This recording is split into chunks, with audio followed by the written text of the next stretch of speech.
বন্ধুরা, এখন আমরা ঢুকলাম নিশান্ত গার্ডেনে। এই জাস্ট এই এন্ট্রি পয়েন্ট দিয়ে ঢুকলাম। এখানেও টিকিট 30 টাকা, 12 বছরের নিচে 15 টাকা। ভিউটা দেখুন খালি, ভিউ ভিউ এই হচ্ছে ভিউ। এটা শালিমার গার্ডেন থেকে হাফ কিলোমিটারের মধ্যেই এটা পড়বে। এই আমরা গার্ডেনের ভেতরে ঢুকছি আস্তে আস্তে। এখানে সিঁড়ি দিয়ে আস্তে আস্তে আপনাকে ওপরে উঠতে হবে। ওপরে উঠেই এরকম এক অভূতপূর্ব দৃশ্য দেখতে পারবেন। একদিকে সুবিশাল ডাল লেক আর অপরদিকে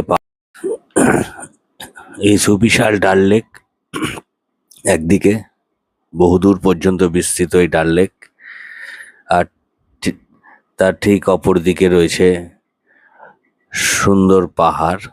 এই পাহাড় আর ডাল লেকের এর মধ্যিখানেই অবস্থিত নিশান্ত গার্ডেন।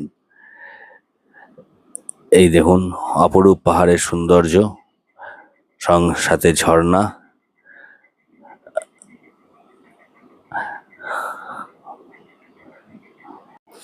এই নিশান্ত গার্ডেনের মানে হচ্ছে গার্ডেন অফ ডে লাইট, যার বেঙ্গলি মিনিং, যার বাংলা মানে হলো সুখ উদ্যান।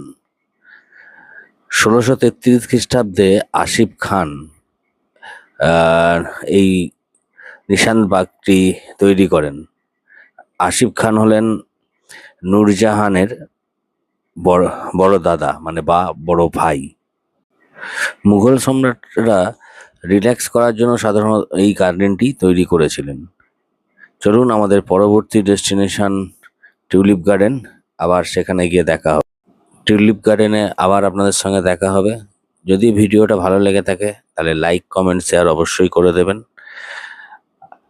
আর যারা এখানে এসে কাশ্মীরি ড্রেস পরে ফটো তুলতে চান, তারা এখানে এসে ইনস্ট্যান্ট ফটো তুলতে পারেন।